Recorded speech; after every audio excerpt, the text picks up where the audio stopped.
So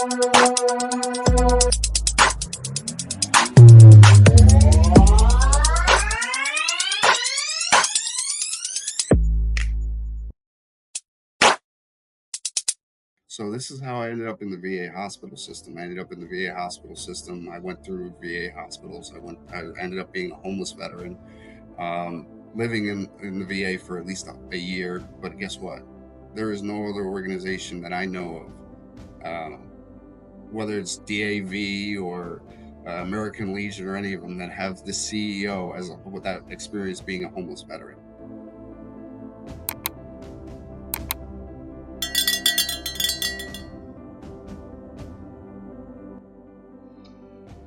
Return to Roots Podcast. Welcome. Today we bring you Christopher Raymond Castro. He is a United States Army veteran and also president of the OneHundro Club.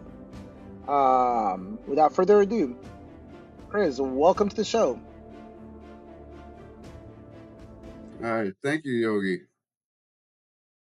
Yeah, brother. Hey, thanks for coming on here. Bro, you do a lot of things for the veteran community, and we are very honored to have you on here. So can you tell us what does the Hundro Club do, brother?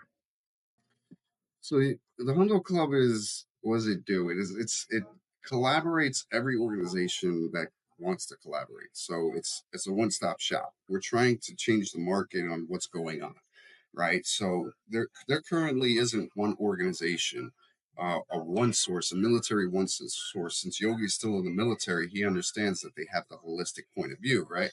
So you have that point of view where you go into there, you're going to get parenting coaching, you're going to get financial coaching, you're going to get everything the one source has, right? You're going to get housing information, suicidal awareness, mental health, etc. You name it, right?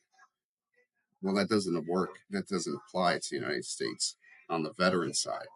So what we're trying to do is focus on those 9 realms of wellness as an individual: physical, emotional, spiritual, social, economical, environmental, um, professionally, culturally, uh, into developing an individual into the best version of themselves. And how do we do that? We do that as a team, because there's 45,000 nonprofit organizations that are veteran affiliated, right? There's a pot of approximately $266 billion available that the VA pays out on an annual basis, and the United States government pays out about $811 billion on top of that towards defense, DoD. Using some of these resources, we're able to change the entire system and being able to actually fix what's going on right now. We only need a percentage of that to actually make it effective and actually change how the global world is. And doing what you guys do, you guys are a huge pinnacle to that, believe it or not. You guys are a huge aspect to that, because you guys identified a transitional problem. So we identified as well that transitional problem for veterans, but using a different approach. So we're partnering in the same direction, trying to solve that problem. So that's why working with you guys is hands down one of the best aspects. So how do we do that? Do you want to know how, or is that do we answer the question right now of what we do? Dive as deep as you want, brother. Dive as deep as you want. All right. So when you're looking at this aspect, right? Sorry, I'm coming a little broken and unreadable. Is We're good. Okay. So when we're looking at these aspects, right, we're thinking, how can we accomplish that? How is the difference, right? So you say that is the biggest question. You have lighting. How did Thomas Edison create the light bulb, right? He knows what is the problem, but how do you create a solution, right? How do you create light in the house?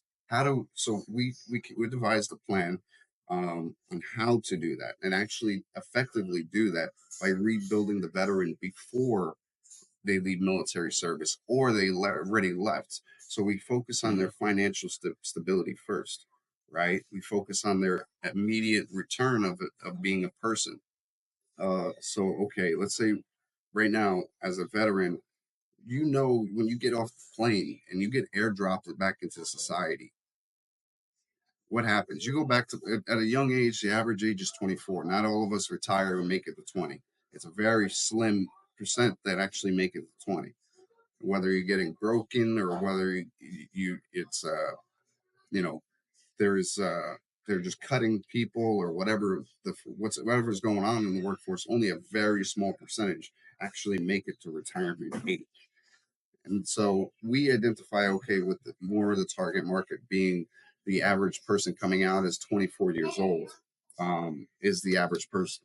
So we said, okay, how can we go about solving that? We're creating a social networking platform that that solves the veteran side, but then we're going to create an active duty version. We're going to create a social networking platform and app where they can socialize with like minds and interests on the active duty. So that way we begin training you, Yogi, for example, way before you get out, preparing you 2 years in advance, preparing you on the side note.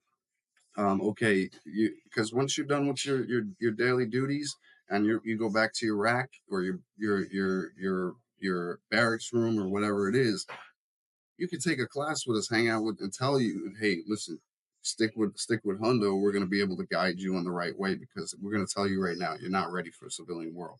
You're going to get dropped and get hit in the head and realize, holy crap, I'm working at GameStop when I just got trained for over $250,000 worth of training. We're taking that $250,000 of training that you're getting and turning it into civilian world and giving it to you, and preparing you and molding you in a specific way. How are we going to do that? That rank structures. We have multiple rank structures from E1 all the way to O10. So if our country is at war, we activate the O10, right? So now Yogi became a member, Chris became a member, and our fee is $0. We have no entrance fee. Other organizations have a fee. We don't.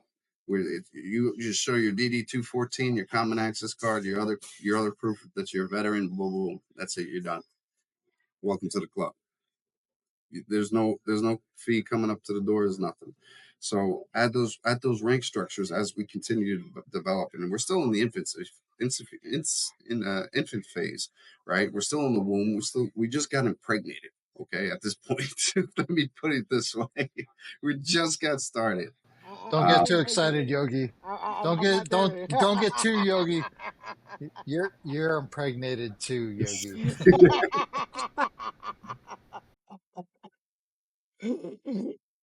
Sense of humor. I love a sense of humor. Sorry. So at this point, we're still building out the courses, the classes, the infrastructure for that. You know, I'm gonna go like this. You've been to college, right? You've been to university. I walk by it every day. Just online classes. Did you have to take a class like calculus? Calculus, both of Yes. you? Me too. Calculus, Oh yeah, pre-cal, trigonometry. trigonometry, You know how much? algebra. No, I never took any of that. No. He's the smart one. He's Thank you for recognizing it. So did I. I took it, and I feel like the dummy for taking it and wasting my life there. My point is, I don't use it for anything, right? Okay, if I'm going to become an architect, I'm going to become somebody who actually is going to apply those type of things, right, in society. But I don't, right? So what we do is we trim all that fat. We get rid of that because we're an educational based institution. That's what we're based on. We're based on training the next generation of veterans for the future from the ground up, right? Making sure that you're prepared fully, whether you want to be a vetrepreneur, you want to be an entrepreneur, or you want to just work for somebody else. We make sure you're the best version of yourself holistically. There's no other organization that can do that the way we're doing it because we have our social platform. We have the ability to get right into your pocket, Okay, so we take out that phone and say, "Hey, I got you right in the pocket." Boom, right? So our way of doing it is completely different. We run on a volunteer force, man. I could go on and on. Man. It's good to just go on a tangent. It's all good, bro. So our audience knows who you are, right? Um, what is your background? What were you in? How long were you in, and everything? Okay, so I was born in upstate New York. There we go. That's a good one. I was born in upstate New York and moved down to Brooklyn, New York. At the age of 7, I was adopted by my stepfather. He took us in and he gave us a stable home. I'll tell you right now, I'd probably be in prison if it wasn't for this individual, because the family was just so dysfunctional. Um, so I grew up with some stability and focused on education. Literally he would buy any book and that kind of stuff. So I grew up in business. He was a business owner. He owned multiple businesses, real estate, flowers, uh, this business, that business, whatever. He had his tentacles everywhere.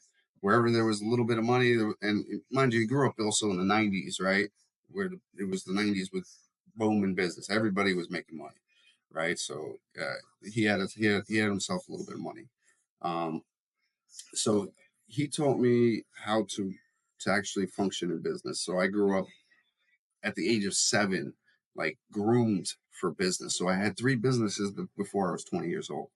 I had a power washing company, auto detailing company, a car cleaning company. I was making more money than him at one point for a little bit.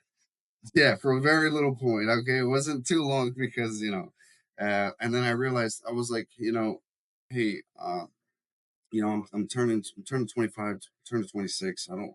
You know, uh, I don't want to get too old. And I also went to college and everything. I went to John Jay College, criminal justice. I went to Kingsborough College, criminal justice. I attended, you know, fake calculus for no reason, pre-cal and all that other stuff, that was completely useless. Um, so I got some education on paper, which I never used. But so I went to the military. I said, you know what? Let me do this before I get too old, right? I really want to do this because when I sit back at 80 years old in my rocking chair, drinking my whatever coolada I'm drinking, right? I want to think back and say I've done everything I could experience in this life. That was a huge motivation for me, because I knew it was one part that I've always wanted to do as a kid, and I realized I was going down this rabbit hole that I would never be able to touch it again, and I was getting kind of older, right? So I went through the military. I was a 31 Bravo, an Army brat, Army kid, and as an MP.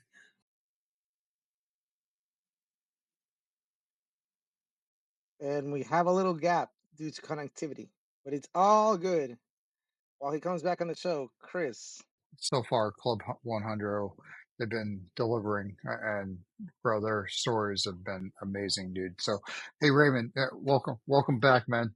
We're at the part where you took over the world. Roger that. So, sorry, I live in South America. So, for some reason, the internet decides to cut out, and I don't know. It's how do you say developing? Okay, I'm in a developing country, so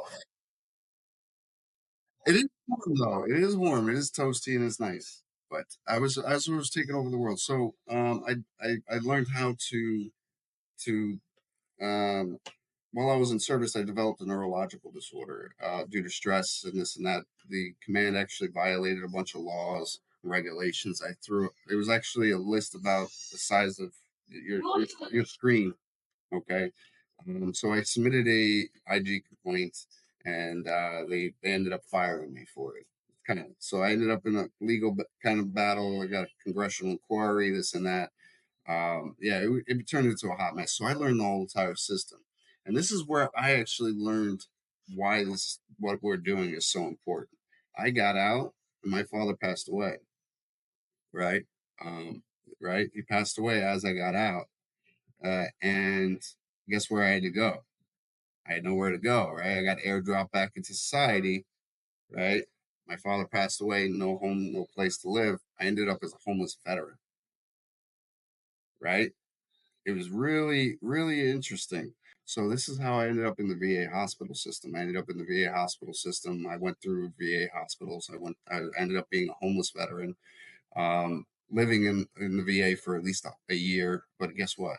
There is no other organization that I know of, whether it's DAV or American Legion or any of them, that have the CEO with that experience being a homeless veteran, going from rags to riches to rags, going back to riches. So it was kind of like, you really taste the rainbow, and it really opens your eyes and perspective. Like, we had a guy come by the other day, and he's like, I'm at my ends of the ropes. I don't know what to do. I'm basically turning homeless. I'm like, well, guess what?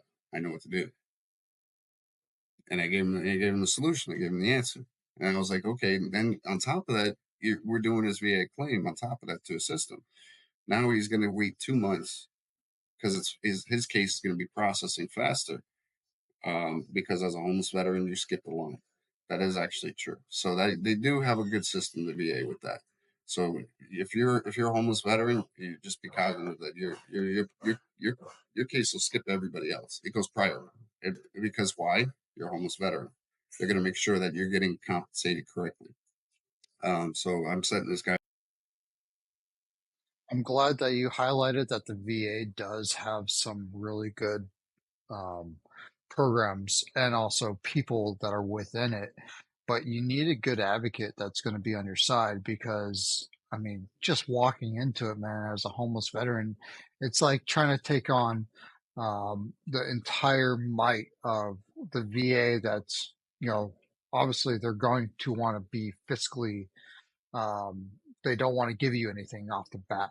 You know what I'm saying? So it's like, as a homeless veteran, you're already dealing with where am I going to sleep? Where am I going to eat? Uh, I have this like seriously bad health condition that's plaguing me. My mental capacity, I'm just overwhelmed all the time, anxious. You might be dealing with some substance stuff. And bro, not having an advocate that's there with you, it, it makes a total difference. So the fact that you're, not only you know it from your own personal experience, but now you're turning around and helping people out in that situation, man. That's amazing, and that right there. If anybody's listening, man, you guys really should be listening and taking a look at the OneHundro Club after hearing a story like that. That's awesome, dude. Thanks for sharing that. And that takes a lot of bravery to highlight those weak moments that you had and then turn around and make them into your own strengths. That's a that's a big difference. Is our organization is transparent, right? 100% transparent. And where does that begin, right?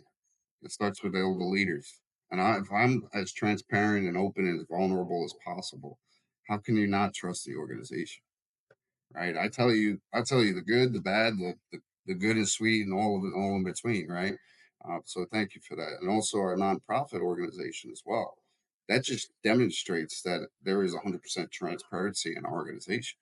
That no matter what, I don't have a fear to show the dark side and the Yoda side, right? So it's okay. Like, hey, here's the books. 100% transparency. That's what people need nowadays, especially when we're trying to collaborate with other organizations to solve this problem together. Because I can't do it alone. It's impossible. If you guys can't do it alone, it's impossible. 100%. So speaking of that, what is the meaning behind the Hondo Club? So it's to break it down. Why is it called the Hundo? Why is it called the Veteran Hundo Club? Right. Well, everyone here, what did you guys all do? You all raised your hand and volunteered, right? You volunteered to the United States Armed Forces to serve and defend the Constitution of the United States, correct? Up including paying the government of the United States a paycheck, which includes your life. That's a big paycheck to pay, Yeah, it's right? high price. So right? That's as big as a paycheck you can give the United States government, and say, here you go. This is freely given to you at the cost of myself, right? So the Hundo Club means that you are the hundred the you gave 100% of yourself to the United States government at the cost of yourself. So, welcome to the Hundo Club, the select 1% who willingly gave 100% of themselves. So, that's really what that means. A lot of people say, oh, I'm not sure what that means. Well, if you bring it up this way, then it makes like, oh, wow, it's logical sense. So we have a lot of code of conducts. We have mottos. No one left behind. We have a whole system of all these things. But it's also very important to understand exactly why it's called the Hundo Club, the Veteran Hundo Club. For example, the Active Duty Hundo Club. Why is it the Active Duty Hundo Club? Because at the end of the day, believe it or not, Chris is retired, right? But he could be activated still. He could still be activated for combat. If we go to war with China or Iran or one of them, he's going to be activated, guaranteed. You're going back to work, fighting for Uncle Sam, guaranteed without a doubt. Also, Yogi, even if you're broken, they're going to make sure you're going to work.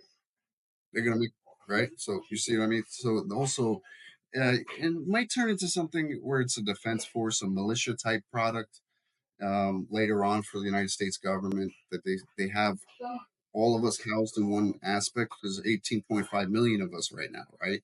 So they might be at some point to say, hey, we can actually, if God forbid it gets to that condition, at least they have another militia force ready to fight off anything that's an invasion force, and trained individuals ready to fight and defend. You ever watch Risen, the movie Risen, right? And it was legionnaires who actually in Great Britain they got lost, right? They got lost, and then they lived in Great Britain, and then eventually they still fought uh, for the Roman Empire. Again, it's just a metaphor parallel. If that ever happens, we can actually work together and defend the Constitution or the United States or our NATO allies. That could be a possibility. You never know. Yes, and then we are gonna be coming back shortly to the live, right? So with that, we want to make sure that we don't keep everybody waiting. But I want to ask you, knowing what you know now, if you could go back in time and talk to that young adult and give him advice on how to be successful in the military, what advice would you give him? How to be successful in the military. That that is completely different. Preparation. Prepare before you even go to the military. Think before you even join the service. So that's something that we want to focus on as well, is developing the individual before they go to service, making sure that they can lean on the active duty and the military, the veteran side as well. Right. So we have the active duty veterans and the family support. So they can ask these questions. How can we do that? Okay, make sure you study whatever branch of service you're in. Right. Here's the NCO guide. Here's the officer's guide. Make sure you prep that stuff. Understand um, tactics and be prepared that their system is very old and rigid. It's very old and rigid, right? So you to get promoted, you need to be an officer. This is something that is colonial. You have to go to college. You have to be this and that, right? Yet Chris is more successful than anybody else coming out. As he said, he went to college online. He read it online, right? And I'm not judging your educational base there, but it's prepping the individual for their um, archaic system, and it's aligning them to for a very rigid system and for promotion, because without promotion you're getting out. You're getting kicked out, or you're getting chopped on the block. So education education is the key. Um, our organization is based on that. So that's all I got for improvement, and that's a huge improvement. And with that, um, you finished a military career unexpectedly, right? That was not part of your plan to finish it at that point. What advice would you give to yourself if you could go, knowing what you know now? What advice would you give yourself, and how early to that service member about preparation for the next step, the transition reintegration process to be successful in the regular lives? So again, that comes that they're actually connected, right? It's the same thing. Preparation, 90% preparation, 10% action. So continue to think ahead, be a visionary, forward thinker. So be a strategic visionary. So that's what we want to, that's our main our source there. There's our core. What do we teach that no other people are teaching are the types of visionary strategic thinking. So this is always thinking 2 years, 5 years, 10 years, 20 years ahead, right? And being able to ascertain those goals in reality. So that is the difference, is again preparing them, use our programs, use our educational based programs when they come out, use our system, and go to Mil2Vet to get the resources you need, because they're gonna point you in the right direction. They're gonna make sure you're given the right tools. Go to listen to their podcast, listen to these guys, because these are veterans who have 20 years in and know exactly what the pain struggles. And there's a reason why you guys exist. There's a reason why we exist, because the problem isn't being solved. So we have to solve it. And we're not looking to put a band-aid on it. We're looking to solve it together. And that's what I love about it. And if they're ready to become part of the team, hey, join Hundo. It doesn't cost anything. Yeah, I love that, dude. And you you got a very interesting story, and thank you for sharing it. And what I want to know is what do you think it took for you to find that purpose that guided you into creating the Hundred Club? I'll tell you the truth, is actually when I was at the VA hospital. I began this process. I was really proficient at understanding legalese because I have a pre-law degree. Actually, I was going to become a lawyer, so I understand legalese. And I realized there's a big flaw. I had to do my own claim. I had to do my own VA claim, right? I went to DAV. I went to three VSOs. I went to um, uh, lawyers. I went to other organizations, and all of them failed me. I went to even private companies like Insider, VA Claims Insider. They billed me for $22,000 for not even assisting me, right? So I know I've tried them all, and I ended up educating myself and rebuilding. So it really began when I was at the VA hospital. And I realized, okay, I'm helping veterans, and not only veterans, I'm helping people that work for the VA. I'm literally doing their claim and they work for the VA. And I'm like, I'm not certified to do this. I'm not anything. And I'm having 100% turnout rate on my system. Why is it working? Because it's based on law. It's based on facts. It's based on irrefutable facts, the way to base that system. So I realized, okay, this is the structure that is going to the bare minimum that's going to empower veterans to the next phase.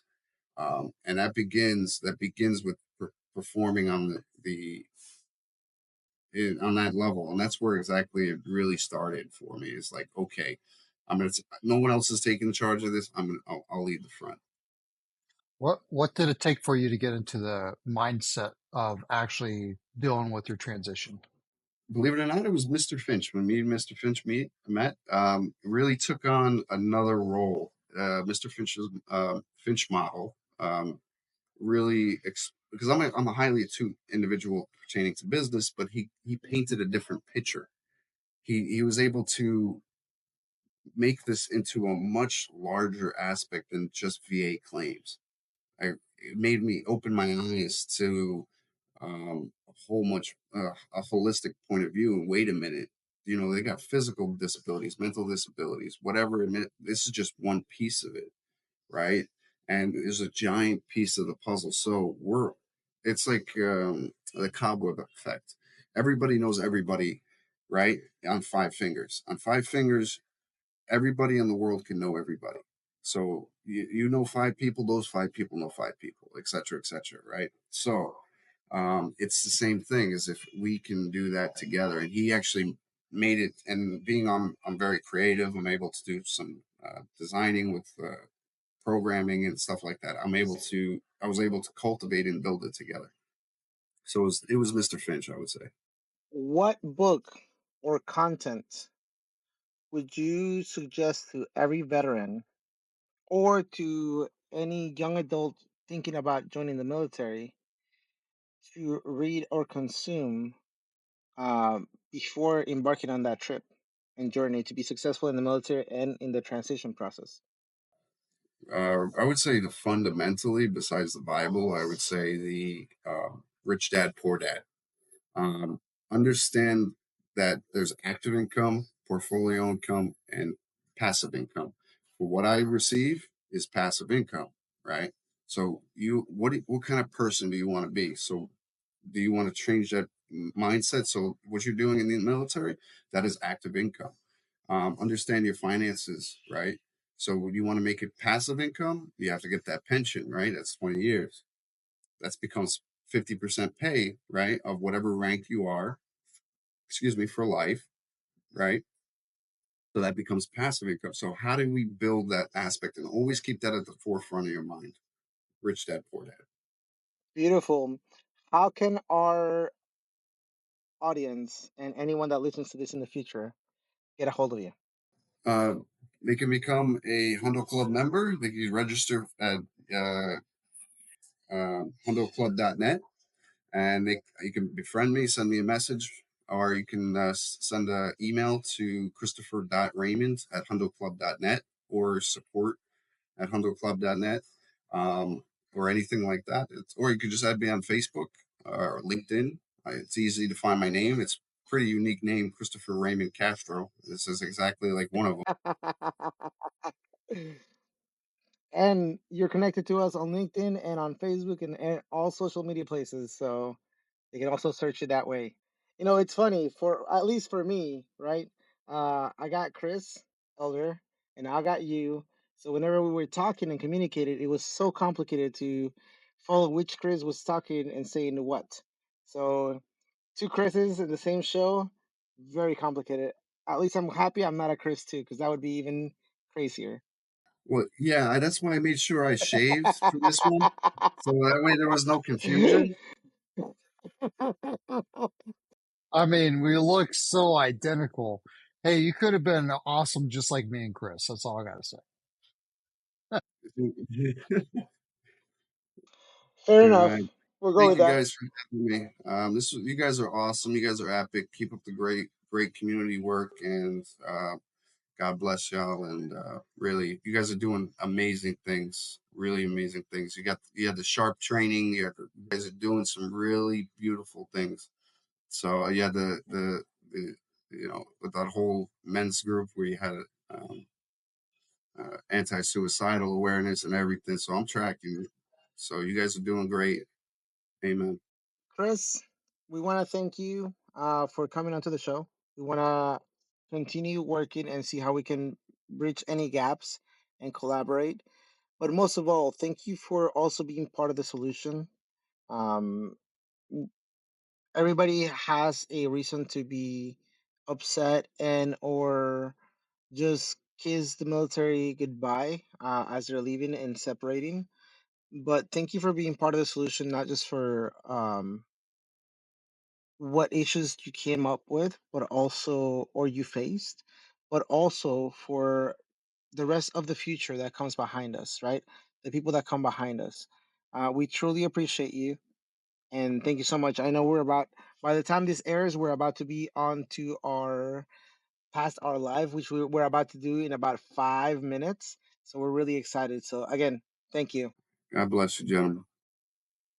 Yeah. Hey, everybody that's out there, Chris, thank you for coming on. Everybody that's out there, hey, it's not just about finding help. It's all about hope, right? And we fill each other when we work together. And you're not alone when you find organizations like the Hundro Club, what Chris is doing. And if you've listened to this episode, there's going to be a lot more Hundro Club people coming on right after this episode's released. So stay tuned, listen to their stories, get to know them. I'm telling you right now, their organization is going to be one of those organizations out there that you're going to want on your side while you go through your transition and then on. So if you resonated with this story, please share it. Please send it to some other veterans. And I just want to personally thank you guys for listening to Mil2Vet and helping us reach more people. Remember, it's your transition, so take charge of it. Not all rainbows and unicorns out there. Return to Roots, Mil2Vet out. Peace.